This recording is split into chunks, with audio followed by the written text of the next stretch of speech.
If you're an industrial electrician, an automation technician or engineer, the most useful tool you can have, in my humble opinion, is a process calibrator. Now, there are a number of good ones on the market. We work with Additel. There's also some good units from Fluke and from BMix. But in my opinion, in terms of value for money, in terms of ease of use, the Additel beats them all. Now, there's two new models that have just been released, and I haven't got mine yet, which have been updated. This is the 226 and 226EX, which is obviously EX rated. Ours are on order, but they're not here yet. But there's one brilliant feature that is available on the old model, the 221, which is only available on the high-end option with the 22 series, the new 22 series. So it's a great opportunity if you want the task feature, or what I facetiously call the Apprentice Mode, to get in for the price of the lower cost model. So what can you do with a process meter that you can't do with a multimeter, for example? As we all know, the factories, most people's factories are run on process loops, either 4 to 20 milliamp or less commonly on voltage loops. On the instrument, we have two screens, measure and source. Incidentally, as we go through, you'll see that each press of the button will toggle between. So if I hit the milliamp button, hit it once, it's measure, hit it again, it's source, measure, source, measure, source. So it's very, very easy. It's quite self-explanatory. If you look at the top of the instrument, which is difficult in this light, we see that we have, if we look at the top of the instrument, you will see we have two halves. One half is source and the other half is measure. And self-explanatory here as well. In a similar way, we have thermocouple sockets. We're used to seeing thermocouple sockets, but now we have one that says source and one that says measure. Let's take the simplest example we can. Let's say one of the staff have come to you with a thermometer, a thermocouple thermometer, and they say, it's not working. How can we check it? As we know, a K-type thermocouple will go between minus 100 and 1500 degrees. So what we can do is simulate a thermocouple at any temperature we want. So let's say, for example, each press of the thermocouple button steps you between source and measure and source and measure. Let's say we want to simulate a temperature of 750 degrees on a K-type thermocouple. So from the source socket, we plug in a cable and we plug into the input of the meter, and we can see that the instrument is pretty close. It's about 2 degrees out at 750. So it is basically, at its most basic end, it is a simple calibration tool for thermocouples, for RTDs, etc. Because in exactly the same way, we could have gone to PT100, like so, and we can again simulate any temperature we want. Now, not just PT100s, by the way. Let's go back to thermocouples for a moment. There are 13 types of thermocouple built into the unit. So for example, we can select, all thumbs. We can select type K, type N, type E, J, T, C, D, etc., etc., and some very, very odd ones as well. There's 13 types of thermocouple that one can use on the instrument, which is more than anyone will ever need. I'll select K again. And in the same way, if we go to thermocouple, if we go to PT100 or RTD at least, we can select either a PT100 with different coefficients, so 385 is the most common PT100, PT10, PT50, PT200, etc., copper 50, nickel. We've even got calendar Van Dusen parameters built in. So if you're using a reference probe where you have the calendar Van Dusen ITS 90 information, one can use that as well and have the laboratory grade probe, precision PRT, being used here as well. So one of the common things one might do on a process calibrator like this would be to make sure that a transducer is working correctly. So let's say we have a 4 to 20 milliamp transducer like this one, which I happen to know is set up for 0 to 500 degrees Celsius and a 4 to 20 milliamp output. So what we can do is simulate the 0 to 500 degrees on the input, which we shall do. And then we can measure the current in the loop from the 4 to 20 milliamp. Now, on board is a 24 volt power supply. This is completely isolated. So what we're going to do is common the grounds from the source side. We've got 24 volt positive, and we're going to measure the current, as we can see here. So we want the negative on here and the positive here. And we can see, as one might expect, that at 500 degrees C, we have 20 milliamps, near as damn it, within the margin of error. And again, if we go to 4 milliamps, 4 degrees C, we go down to about 4.1 milliamps. And if we go to 0 degrees C, we have 4 milliamps, again, near as damn it, certainly within the margin of error of the transducer. But we can do more. Let's say we wanted to watch it go through its paces. We might set a ramp up. So we might say we want to ramp from 1 degree C to 500 degrees C. We want that to happen over 20 seconds, and we want it to repeat and want it to go in 1 degree steps. And if we hit start, we can now watch the temperature rise as we simulate a K-type thermocouple, and on the top screen we are measuring the current, which again will ramp from 4 milliamps to 20 milliamps. So it's very useful. This will go up and down. Now, so far, every feature we've done, we can do on the new instruments and on the old instrument.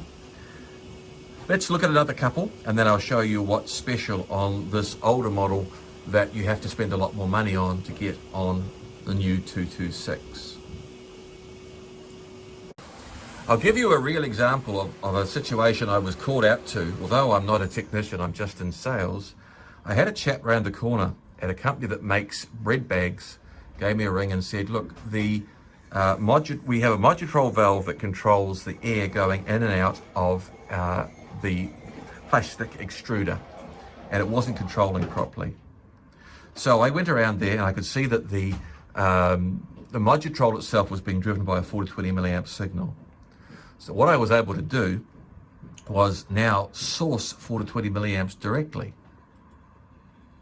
And then I was able to connect up to the Modutrol directly with the supplied leads with banana plugs and crocodile clips, and input 4 to 20 milliamps directly into the Modutrol. So for example, I went to 4 milliamps and the Modutrol closed, and I went to 20 milliamps and the Modutrol opened.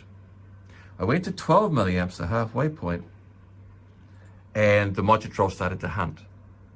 So we knew straight away that the feedback pot on the Modutrol was what was playing up. The electrician said to me, I've been here for 2 hours trying to fault find this. He'd been measuring the input to the Modutrol and could see 4 to 20 milliamps, but what he could not see was, or try and simulate, the control signal. So in a similar way, all of these features can be calibrated. So ignore the heart, because this model does not have heart. We'll come back to that. So we can do thermocouples and RTDs. We can do current, we can do voltage and frequency, and we can do resistance. For example, in a lot of marine applications and in car applications, you'll have a 0 to 400 ohm potentiometer output. So we can do that. And we can do a switch test. Now that seems simple, but you'll see in a moment when we look at documenting that we can look and see when the switch opens and closes and measure things like hysteresis. Back in the day when I was selling flute gear, the documenting process calibrators were much more expensive than the non-documenting type. And what's wonderful about the 221 is that it is documenting, so that we can set up a calibration job and have it report errors. Let's use the example again of the 4 to 20 milliamp transducer. Let's go through and say that we were doing a calibration on this for a customer, or in fact you might be the customer yourself. So let's have a look at that. So we create a new task and we set it up as we want it. So let's say who we are, the current temperature. It is about 22 degrees in here at the moment. Humidity, yeah, it's about 45%. I don't think it's going to make much difference, but it's just useful for the report. Now the sensor type, we have a K-type thermocouple, degrees C. We're going to use the internal cold junction correction within this device. I'll talk more about that later. And we want to go from 0 degrees to 500 degrees Celsius. The output is to be milliamps, 4 to 20, and it's linear. Now, we can do a number of things. First of all, let's decide what percentage error is acceptable. We could have 2%, for example. We might have 0.1%, whatever you want to have there. So I've actually done that wrong. One moment. So let's say, for example, we want to say that the output will be happy with 0.5 degrees C error. How many cardinal points or how many calibration points do you want to use? At the moment it's set to 5. It's probably more than most people would use. Let's say 4 for the sake of argument.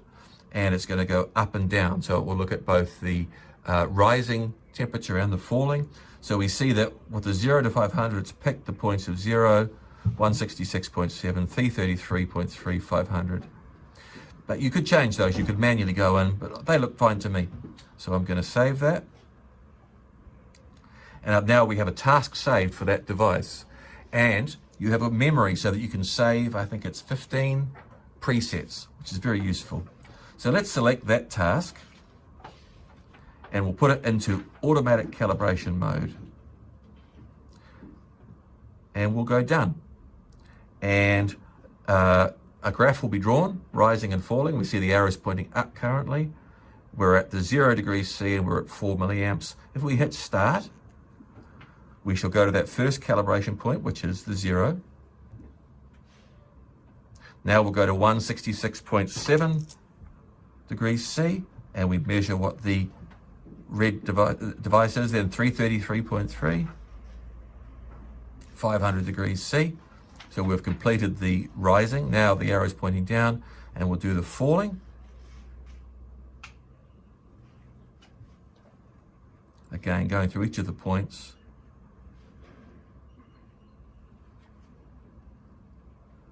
And back to 0.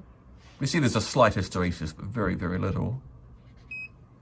And we have the result, which we can now save and export to Excel and effectively create a certificate. So for example, in a sense, this is a calibration technician in a can.